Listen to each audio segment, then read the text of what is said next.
Escuchemos al ciudadano Felipe Calderón Hinojosa, presidente de los Estados Unidos Mexicanos.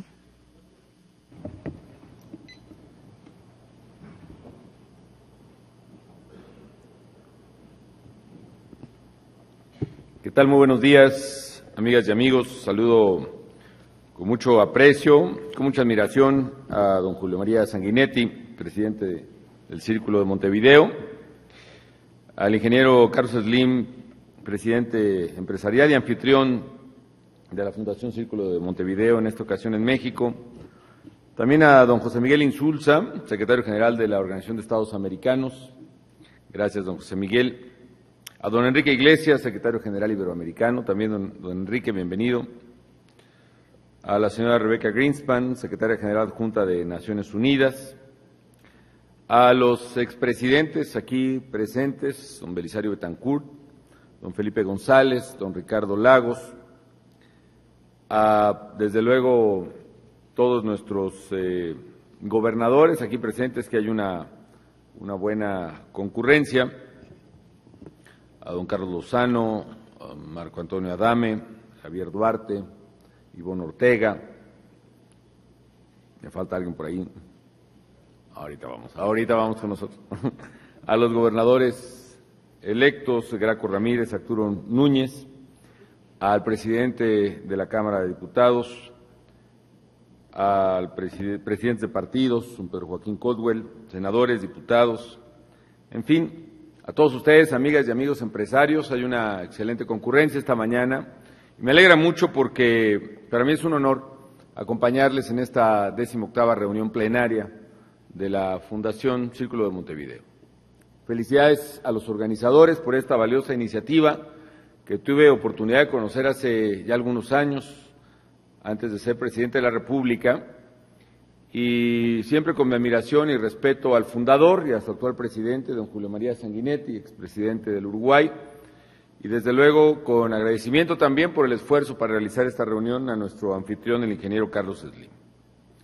Son más de 15 años de existencia y afortunadamente la Fundación Amigas y Amigos se ha convertido en un círculo privilegiado de reflexión que nos permite encontrar soluciones innovadoras a los retos de la economía global y más allá de la economía, los retos del desarrollo, con una perspectiva, yo diría, iberoamericana, que es muy enriquecedora.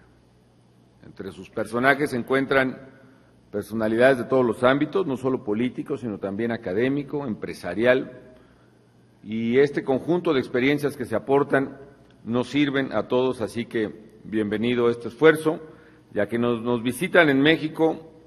Pues como decimos los mexicanos, esta es su casa, bienvenidos todos. Me parece que es muy interesante el tema de esta reunión, muy oportuno. Un mundo en tránsito. Después de la globalización y la crisis, ¿está claro el rumbo?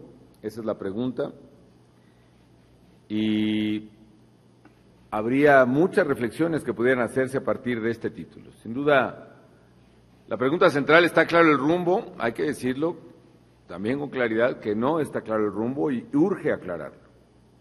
Y para ello se requiere un esfuerzo intelectual, académico y de gobierno y de análisis que nos permita precisamente esclarecerlo.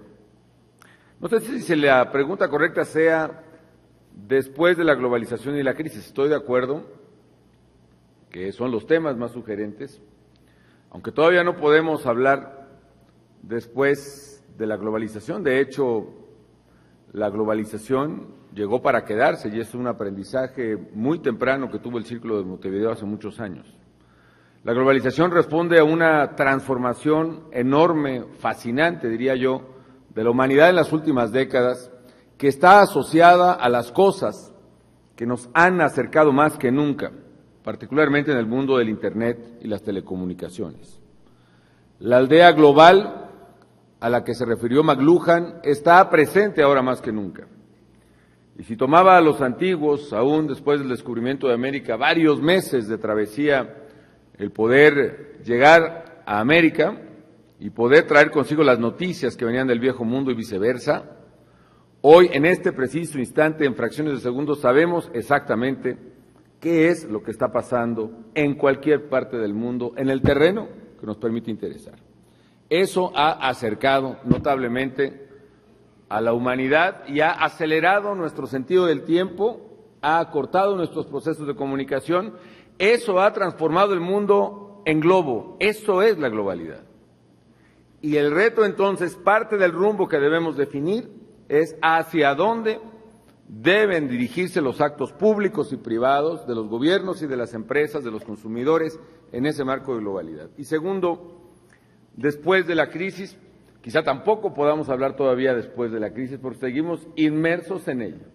Y es quizá precisamente el contexto más preocupante o más atingente, más demandante de interés en este momento, la crisis económica que, como bien se ha dicho, se vive desde aquel 2008, donde el mundo ha enfrentado una de las peores crisis económicas que se tenga en memoria. Se insiste mucho en decir que es la peor crisis después del 29, y bueno, la verdad es que si alguien recuerda la crisis del 29, que la haya vivido, por favor levante la mano, ¿no?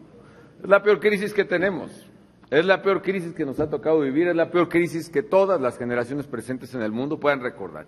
Es nuestra peor crisis económica globalmente hablando. Y es una crisis larga porque ha tenido diversos estadios, ¿no? Primero, la explosión o la implosión, si se quiere, del fracaso de los sistemas financieros, la exacerbación en los abusos de los mercados de derivados, la pulverización de la responsabilidad en los riesgos inherentes a todos estos mercados, que finalmente un día cayó, como cayó un castillo de naipes, y particularmente en la crisis financiera en Estados Unidos primero, que afectó notablemente a México. Si el epicentro de la mayor crisis que tenga memoria en la humanidad vive en este momento fue Estados Unidos, este gran elefante que cayó, nos cayó justo encima a los mexicanos. Y tuvimos en aquel 2009 una de las peores recesiones económicas, la primera claramente generada desde afuera, que se tenga memoria. En aquel 2009 llegamos a tener una recesión que, aunque fue de 6.1, 6.2 a lo largo del año, primero y segundo trimestre de 2009 alcanzó más del 10% de caída. Recompuesto un poco los mercados financieros, lo que sigue fue la secuela para salir de las propias medidas que muchos países tuvimos que poner en aplicación para enfrentar la crisis en ese momento. Hay muchas diferencias, sí, pero en esencia podemos resumir que en aquel momento crítico todos los países que pudimos hacerlo aplicamos medidas contracíclicas para detener el enorme golpe social de la caída. Y en el caso de México, por primera vez en una crisis de esa magnitud, pudimos no solo no cortar, sino incrementar notablemente el gasto de inversión, particularmente en infraestructura. Pudimos acelerar también programas públicos de crédito y construcción de vivienda. Pusimos en marcha programas de empleo temporal. Pusimos un programa, la verdad, muy interesante, que fue el programa de paros técnicos. En lugar de que perdieran el empleo más de 500,000 de trabajadores de las industrias exportadoras de México, llegamos a un acuerdo con ellos, con sus sindicatos y con las empresas. Y si la empresa accedía, en lugar de despedir al trabajador, en pagarle una tercera parte de su salario, y el trabajador, en lugar de perder su empleo, accedía a ganar una tercera parte menos de su salario, el gobierno federal iba a pagar la otra tercera parte del salario. Y con eso pudimos preservar una planta productiva. Y nos pusimos a rescatar zonas arqueológicas, que nos ha permitido, por ejemplo, tener 15 rescatadas en estos 4 años, contra más o menos 12 en promedio en otros sexenios, a través de empleo temporal y así sucesivamente. Claro, todo eso costó que el déficit público en México también se disparara, como en otras partes, quizá hasta más de 3, casi 4% en el año 2009. Pero hubo un momento clave, amigas y amigos, de la crisis, en que, superadas las primeras partes financieras en Estados Unidos, había que regresar. Y como bien sabemos, el déficit público es un cartucho que solo se puede disparar una sola vez. Una vez que se dispara, uno debe volver a cargar precisamente la capacidad del Estado de volver a incurrir en déficit. No puede ser permanente. El asumir los déficits públicos como una capacidad permanente, si se hace de cierta magnitud, es un gran error que creo que estamos pagando en muchas latitudes. Quien incurre en un déficit público tiene que ser como un buzo que incursiona en una caverna y que sabe perfectamente que tiene el oxígeno contado, y una vez que ha entrado debe saber perfectamente la ruta de regreso. Muchos países en Europa o en América Latina o en otras naciones que han incurrido en déficit público hoy están pagando la dureza, el rigor, la inclemencia de no poder cerrar esos déficits, precisamente porque los mercados financieros no están contribuyendo más a financiar esos déficits. Se pueden financiar los primeros años, las primeras veces, pero posteriormente hoy lo que está enfrentando, por ejemplo, España, Italia, y desde luego que ya enfrentaron Grecia, Irlanda y Portugal, Islandia y muchos países, es precisamente lo que nos tiene. ¿Qué necesitamos hacer para ello? El mundo tiene que actuar muy rápido, y esta rapidez ha sido una de las mayores ausencias en los tomadores de decisiones que nos ha exacerbado los problemas. Actuar en los temas de fondo, actuar en los temas de coyuntura. En los temas de fondo, ¿qué hay que hacer? Hay que evitar que el desorden financiero y bancario permita que se generan nuevas crisis en el futuro mediato e inmediato. Nosotros aquí en México, por ejemplo, después de una crisis severísima que tuvo el país en el sector bancario, en México se aprendió la lección, se establecieron medidas regulatorias y de capitalización ordenadas, severas, y en esta crisis la banca mexicana, por ejemplo, tuvo un promedio de capitalización de más del 16% respecto de sus pasivos, lo cual implica, amigas y amigos, más del doble de las reglas de Basilea, y con lo cual, aún en la crisis, la banca mexicana no solo no fue problema, sino que fue parte de la solución, porque siguió prestando a pequeñas y medianas empresas. Una nueva regulación financiera en el mundo es urgente, ordenada, y fue una de las motivaciones y nuestras discusiones en el G20 reciente. La otra, problemas de corto plazo, también es urgente distinguir entre las economías que tienen problemas de insolvencia y no pueden pagar sus obligaciones y las economías que tienen problemas de liquidez, es decir, que tienen capacidad económica para hacer frente a sus compromisos, pero que no pueden hacerlo tan cómodamente en el corto plazo. Si Grecia, por ejemplo, implica que tenga casi el 200% de su PIB de deuda, ese es un país que no puede pagar su deuda. Y eso implica un problema de insolvencia que tiene que resolverse claramente con una negociación contundente, no solo con acreedores privados, sino pienso acreedores públicos y privados, nacionales e internacionales. Pero si un país como España o Italia tienen la capacidad económica, por el tamaño de sus economías y por el desempeño de las mismas, de hacer frente a sus compromisos, la comunidad internacional tiene el deber de resolver y pronto su problema de liquidez, y eso es exactamente lo que no ha ocurrido ni en Europa ni en el mundo. Con un gravísimo riesgo, amigas y amigos, que de no resolverse a tiempo esos problemas de liquidez, se pueden volver problemas de solvencia. En el caso no de Italia, Italia tiene una deuda de más o menos 120, 130% de su PIB, digamos que sea 100% de su PIB. Si Italia está pagando tasas de interés al 2%, como solía ocurrir, Italia no tiene problemas ni de liquidez ni de solvencia. Pero si las tasas de interés del 100% de su PIB aumentan 1 punto, 100 puntos base, quiere decir que su gobierno tiene que recaudar 1 punto adicional de impuestos para poder servir su deuda. Y si aumentan como ahora, no de 2%, sino que están probablemente cercanas al 6% en este momento en Italia, quiere decir que el gobierno italiano tiene que recaudar 4 puntos del PIB adicionales este año para servir su deuda. Y eso terminará convirtiéndose, si no se actúa, en problemas de liquidez. Y es exactamente lo que está viviendo España. Por eso es tan importante urgir a los organismos tomadores de decisiones señaladamente en Europa para que actúen rápido y contundentemente, no con medidas paliativas. Se requiere que este virus de la falta de credibilidad en la capacidad de pago de los gobiernos se combata con un antibiótico poderoso. Si se dan pequeñas dosis al principio, lo único que puede generarse, y que ya ha ocurrido, es que se exacerbe el problema y el virus se haga todavía muchísimo más potente. Este es un primer problema que hay que enfrentar, y precisamente fue algo de lo que vimos en el G20, que fue muy exitoso en este tema. Se lograron resolver algunas cosas entonces que ahora se han perdido otra vez en el camino con Europa. Se fortaleció el Fondo Monetario Internacional de manera inédita y aún sin la contribución de países importantes como Estados Unidos y Canadá, el Fondo Monetario capitalizó por 450,000 millones de dólares, algo inédito, y es una de las instituciones capacitadas para hacer frente a este tema. Entonces, primero, hacer frente a los problemas de coyuntura, y eso no está resuelto. Esa es parte del rumbo. Y la segunda parte del rumbo es los problemas de fondo.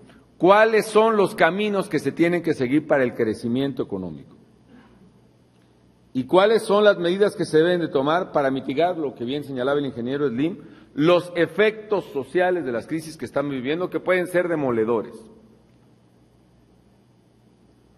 Respecto del camino económico, amigas y amigos, yo creo que hay que partir por cosas que son muy básicas, y siendo tan básicas tenemos enormes discrepancias de ellas.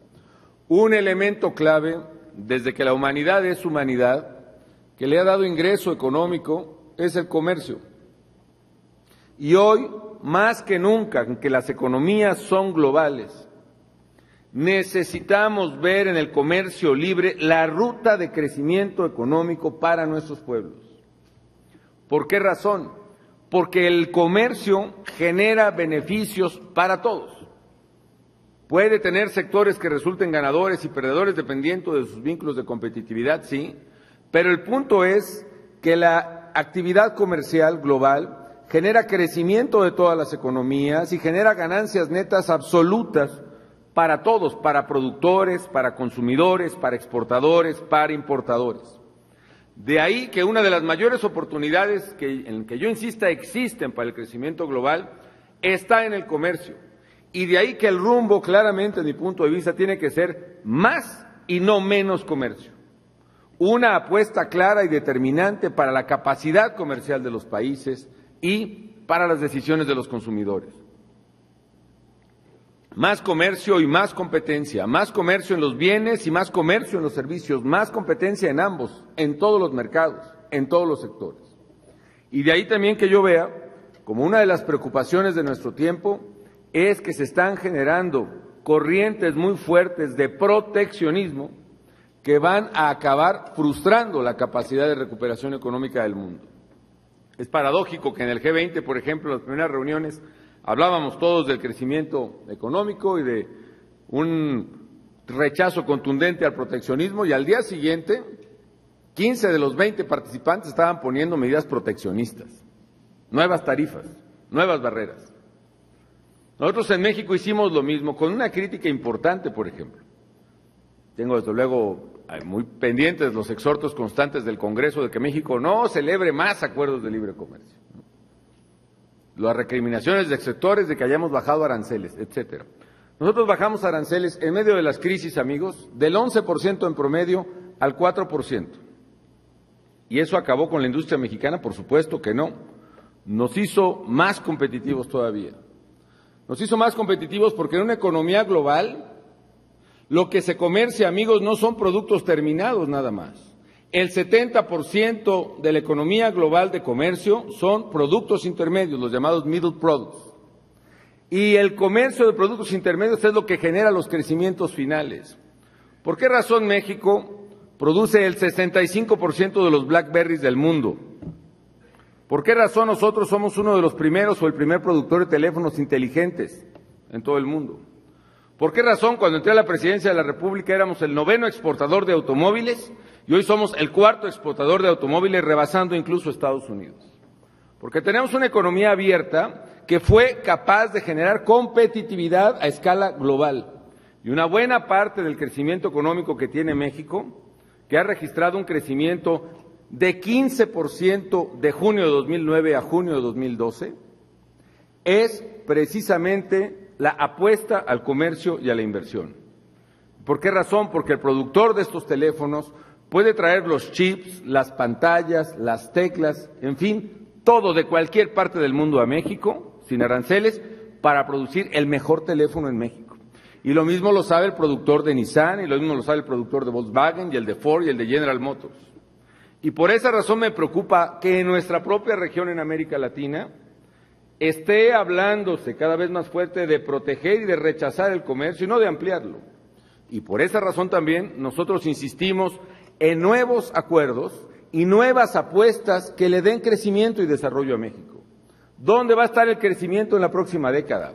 Va a estar en el Pacífico, va a ser un crecimiento entre Asia y América Latina. A horcajadas podemos empujar ciertamente ese crecimiento.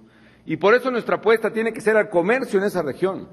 Y por eso lanzamos exitosamente el Acuerdo del Pacífico entre Chile, Colombia, Perú y México, que ahora tiene más comercio y más exportaciones que el Mercosur y cualquier otra organización regional. Y por eso anuncié en Los Cabos también en el G20 la entrada de México a la negociación del Acuerdo Transpacífico, porque ese nos puede dar un impulso de crecimiento tanto o más grande como nos lo dio el Tratado de Libre Comercio en la década de los 90. El tercer lugar, las opciones de crecimiento, sí, pero también las opciones de desarrollo y protección. Y con esto quiero redondear y terminar.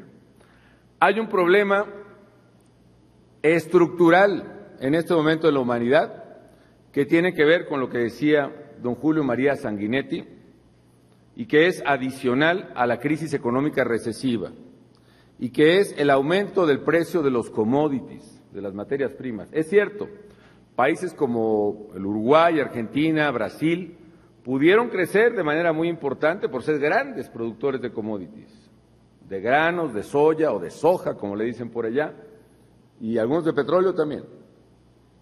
Y ese precio de commodities exacerbado permitió el crecimiento de algunas economías muy concentradas en materias primas. Pero tiene varias implicaciones. Uno, que no es para siempre, y como vemos la caída del mercado de commodities desde el año pasado y a principios de este, también provocó la caída de ciertas economías. Por eso México este año crecerá por segunda vez consecutiva más que Brasil. Y también, amigas y amigos, del lado del consumidor está generando una de las mayores afectaciones sociales que haya visto la humanidad en los últimos 30 años. ¿Por qué razón, amigas y amigos?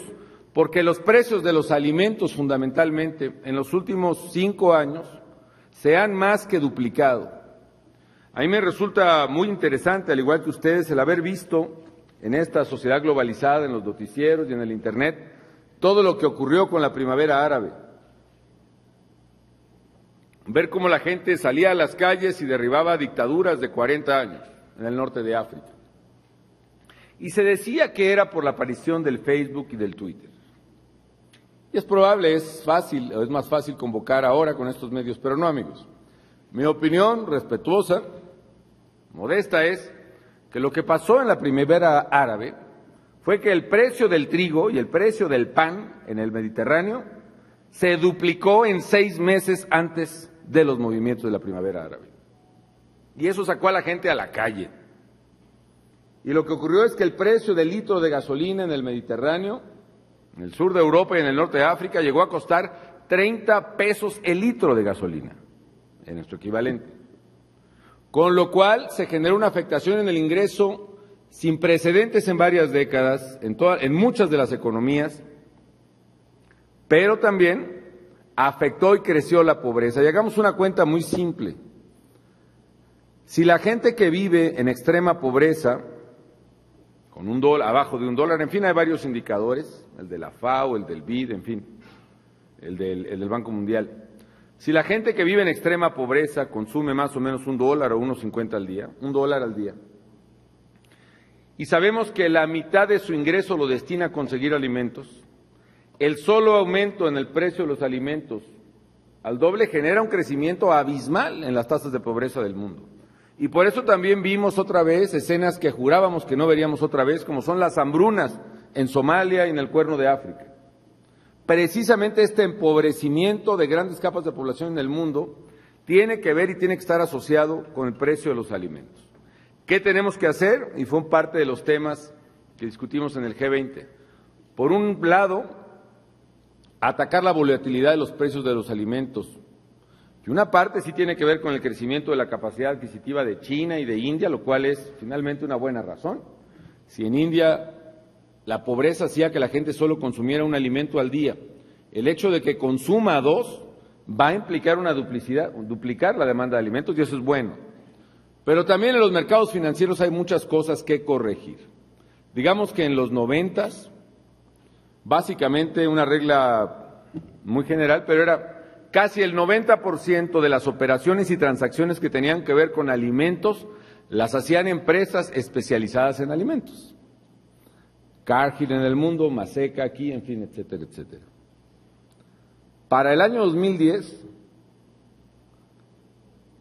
y el resto, más o menos el 8 o el 10%, las hacían empresas financieras, pues Morgan Stanley y compañía, ¿no?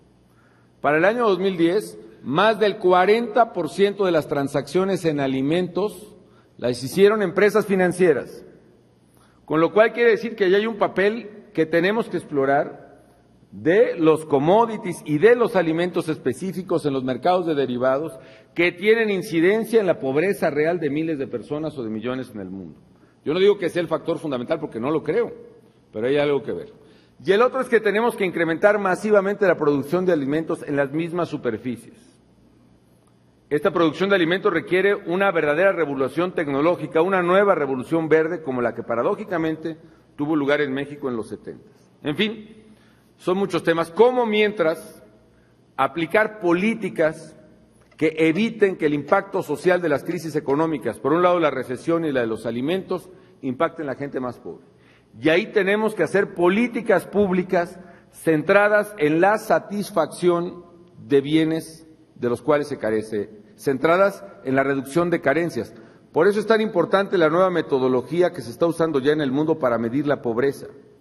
Antes todo lo dividíamos por una canasta de alimentos, pero siendo así, la pobreza está teniendo variaciones de mes a mes, porque si el denominador se mueve tan violentamente como se mueven los commodities ahora, tenemos variaciones no confiables del verdadero nivel de bienestar de la gente. Por eso la nueva metodología que se usa en México desde hace varios años en la Ley de Desarrollo Social y en el mundo es una metodología que mide carencias. La familia tiene o no tiene vivienda, tiene o no tiene servicios en su vivienda, tiene o no tiene acceso a la educación, tiene o no tiene acceso a la salud, y una de las variables es la del ingreso. Y en México nos hemos centrado en reducir las carencias de la gente. Y por esa razón, en los últimos 5 años se han construido 1 de cada 4 viviendas que existen en México. Y por esa razón estamos llegando casi a los 7 millones de acciones, sea de crédito o de subsidio para vivienda en el país. Y nos centramos en reducir la carencia de salud. ¿Por qué? Porque si algo empobrece a la gente son gastos catastróficos en los que tiene que incurrir cuando un pariente se enferma o su accidente. Y por eso lanzamos varias veces el presupuesto hacia arriba en materia de salud y construimos más de 1,200 hospitales y clínicas nuevas y logramos cobertura universal de salud en estos años, con deficiencias y con problemas, sí, pero cobertura de salud que te evita el gasto catastrófico que empobrece y que te cura a los hijos. Los niños con leucemia, por ejemplo, antes de ello se morían 7 de cada 10, hoy se salvan 7 de cada 10 en México. Y nos centramos en carencias de educación y finalmente alcanzamos cobertura universal. Todo niño antes de los 12 años tiene un lugar en la primaria, estamos a punto de alcanzarla en secundaria y construimos más de 110 nuevas universidades y cerca de 70 nuevos campus en otras universidades existentes.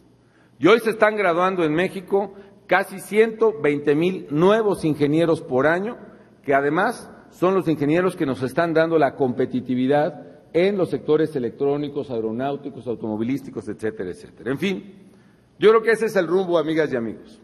El rumbo es corregir en lo inmediato la sangría enorme que la falta de decisiones y la falta de contundencia en el respaldo financiero a los países en problemas está causando en el mundo. En el mediano plazo, arreglar institucionalmente las fallas crónicas de los sistemas financieros y apostar por rutas claras de crecimiento económico que tienen que ver con comercio, tienen que ver con inversión en infraestructura pública y privada, tienen que ver en inversión en proyectos verdes, que será la economía verde, la economía del futuro.